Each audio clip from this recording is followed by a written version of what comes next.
सो set builder method और rule method, इस method में हम क्या करते हैं, we write the rule by which these numbers are following some particular property of all those numbers.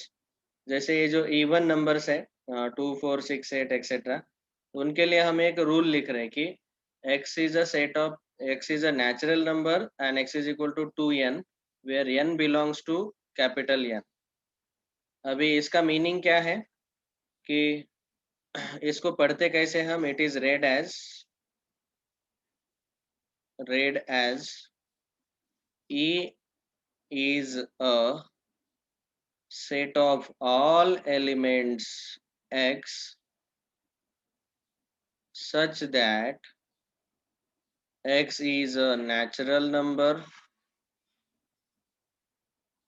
comma x is equal to 2n and n belongs to capital N. n belongs to capital N मतलब ये जो small n है ये एक natural number है. capital N मतलब set of natural numbers. natural numbers आपको पता है 1 2 3 4 dot dot dot.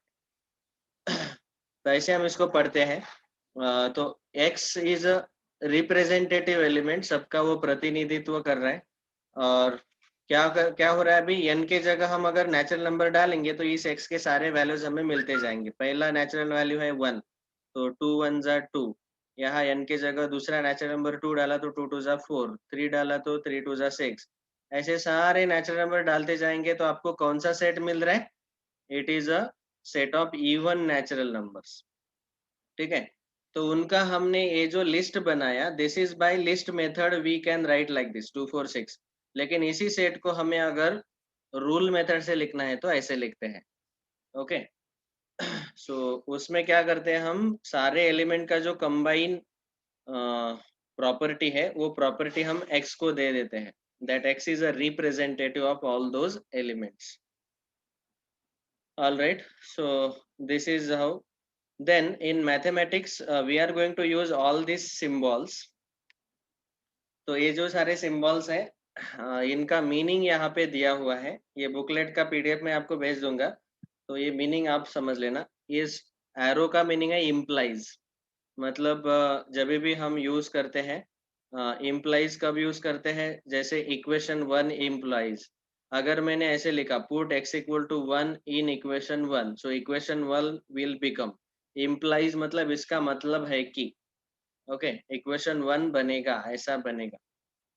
Next, belongs to का मतलब है इज अ पार्ट ऑफ, मतलब जैसे अभी अभी हमने देखा कि ये जो सारे n belongs to capital N, मतलब n is a part of natural number, वो एक नेचुरल नंबर है.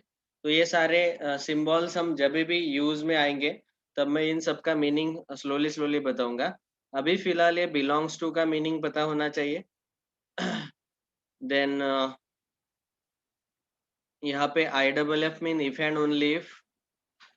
और ये सारे सिंबल्स याद रखो, n नेचुरल नंबर्स, i और z integers, r real numbers, q rational numbers. Okay, इसमें एक और ऐड कर दो, अगर हमने q डैश यूज किया तो set of irrational numbers. Irrational numbers. So all these symbols we generally use in set theory. बाकी के सिंबल जब वहाँ उनका यूज होगा तब मैं उनके बारे में बताऊंगा. ओके अभी अगला जो नेक्स्ट हेडिंग नंबर 3 है, types of set, that we will discuss in the next lecture. So today we have discussed these 2 points. First, definition of set, and second, the methods of writing sets. Definition of set, collection of well defined objects. Well defined मतलब उनका list बनाते आना चाहिए. Capital letter से हम set denote करते हैं, small letter से उसके एलिमेंट्स. फिर बाद में 2 मेथड है सेट राइटिंग के, एक लिस्ट बना के कर्ली ब्रैकेट में कॉमा डाल के, इनफाइनाइट एलिमेंट्स भी लिख सकते हैं डॉट डॉट डॉट करके, रिपीट नहीं होना चाहिए, याद रखो.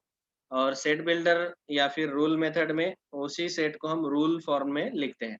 इसका हम ज़्यादा से ज़्यादा प्रैक्टिस भी लेंगे कि कैसे रोस्टर लिस्ट मेथड को रूल मेथड में कन्वर्ट करना, और रूल मेथड को लिस्ट मेथड में कन्वर्ट करने वाले एग्जांपल्स लेंगे तो आपको और ये आसान लगने लगेगा. Thank you. Tomorrow we will discuss types of sets. Bye, sir. Bye. Mega. Yes, sir.